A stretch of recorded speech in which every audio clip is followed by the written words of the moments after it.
We've come together as father and son to lend our voices to the growing global effort to combat the illegal wildlife trade, a trade that has reached such unprecedented levels of killing and related violence that it now poses a grave threat not only to the survival of some of the world's most treasured species, but also to economic and political stability in many areas around the world. Now, I've said before that we must treat the illegal wildlife trade as a battle, because it is precisely that.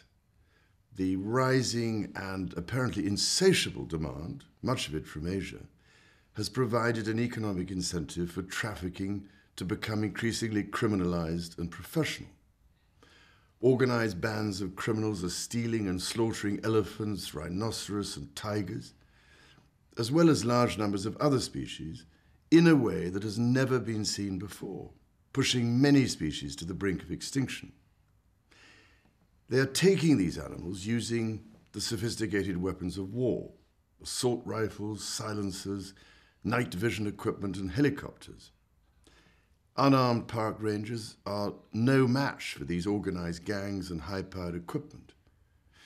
Tragically, many brave rangers have lost their lives while trying to save those of the animals. My father and I hope you share our belief that it is shocking that future generations may know a world without these magnificent animals and the habitat upon which they depend. This year, I have become even more devoted to protecting the resources of the earth for not only my own son, but also the other children of his generation to enjoy. I want them to be able to experience the same Africa that I did as a child. It is, of course, even more important for each child growing up in countries where these animals live. It is nothing less than immoral that they are losing their birthright to fuel the greed of international criminals. Our profound belief is that humanity is less than humanity without the rest of creation. The destruction of these endangered species will diminish us all. Allow me just to give you some sense of the scale of the problem with a few staggering numbers. More than 30,000 elephants were killed last year, amounting to nearly 100 deaths per day. In the past 10 years, 62% of African forest elephants have been lost. If this rate continues, the forest elephant will be extinct within 10 years. A rhinoceros is killed every 11 hours. As recently as 100 years ago, there were as many as 100,000 wild tigers living in Asia.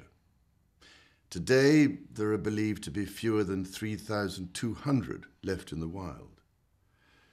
Lions, leopards, cheetah, and snow leopards, already seriously threatened, are increasingly being killed as organized crime seeks to compensate for the dwindling number of tigers.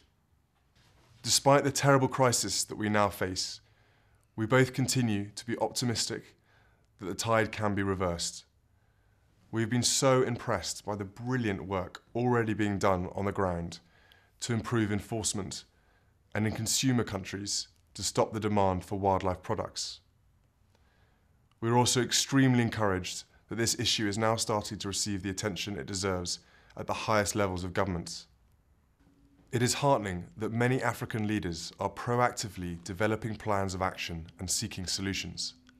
To build on this important momentum, the Prime Minister of the United Kingdom is hosting a meeting of some 50 heads of state and other world leaders to agree on actions to address this problem forcefully. We are both delighted to attend the London conference and to lend our support for urgent action. We are hopeful that this meeting will lead to tangible results on the ground, where they are so sorely needed. But even more needs to be done. Neither governments, international organizations, nor private companies can tackle this enormous task alone.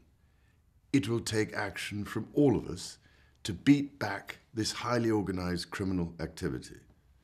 In the face of such a threat, it is natural to feel powerless, but I have seen the extraordinary impact of advances in protection on the ground and the power of social media in reducing demand for these products. Each one of us can help by raising our voices to support them. We have to be the generation that stopped the illegal wildlife trade and secured the future of these magnificent animals and their habitats, for if we fail it, we'll all be too late. So we ask you to talk about it, to support organisations that are taking action, and to urge others to do the same. At the end of this video, there will be a list of addresses that can help you get started. Together, we can stop the illegal wildlife trade. Let's unite for wildlife. Lina tahida min ajli himayatul hayatul baria. Ha'i dwanket vi Dawfat Huangzaha. Unámonos por la vida silvestre. Tu engane, tu se ede, waniama. Zhang Wo Men, Lian Shao, Bao Wei, Ya Sheng, Dong Wu. Let's unite for wildlife.